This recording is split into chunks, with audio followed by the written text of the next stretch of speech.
Praise the Lord. விடுதலை பயணம் 23ஆம் அதிகாரம் முதல் தலைப்பு பார்க்கிறோம். நீதியும் இரக்கமும். நீதியும் இரக்கமும் ஒன்றோடு ஒன்று இணைக்கப்பட்டதா இருக்க வேண்டும். ஆண்டவர் இயேசு நமக்கு நீதி செய்கிறார், இரக்கத்தோடு நீதி செய்கிறார். ஏன்னா அவருடைய நீதியே இரக்கம்தான். Praise the Lord. நம் குறைகளை அவர் கணக்கு பார்ப்பதில்லை, நம்முடைய குற்றங்களை அவர் நினைவில் வைப்பதில்லை. அவர் நமக்கு நீதி செய்யும் பொழுதெல்லாம் இரக்கத்தோடு அதை செய்கிறார். இரக்கம் தீர்ப்பை வெல்லும் என்று அவர் சொல்கிறார். ஒவ்வொரு வாட்டியும் சட்டத்தை படித்தவர்கள் சட்டத்தை பற்றி பேசும் பொழுது, பழைய ஏற்பாட்டு நியாயப்பிரமாணத்தை பேசும் பொழுது ஆண்டவர் சொல்லுகிறார், இரக்கம்னா என்னன்னு போய் கத்துக்கிட்டு வாங்கப்பா அப்படிங்கிறார். Praise the Lord.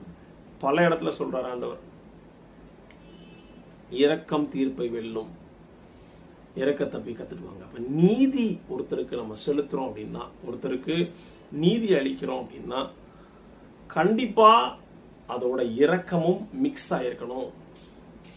மிக்ஸ் ஆகல அப்படின்னா அது தேவ நீதியே அல்ல, அது இந்த உலக நீதி. உலக நீதி தான் தண்டனை, தேவனுடைய நீதி மன்னிப்பு.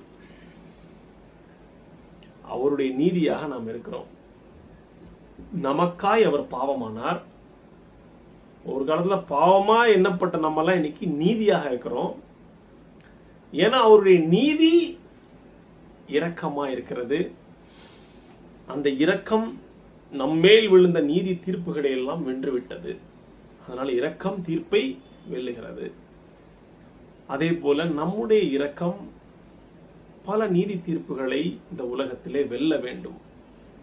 அதற்கு அவருடைய நீதியை உடையவர்களாய், தேவ நீதியின் மறு உருவமாய் நாம் இருக்க அவருடைய நீதியினால் நம்மை நிறைக்கிறார்.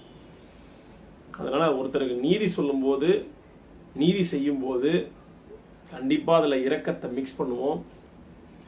அதுவே தேவ நீதியா இருக்கிறது. Praise the Lord.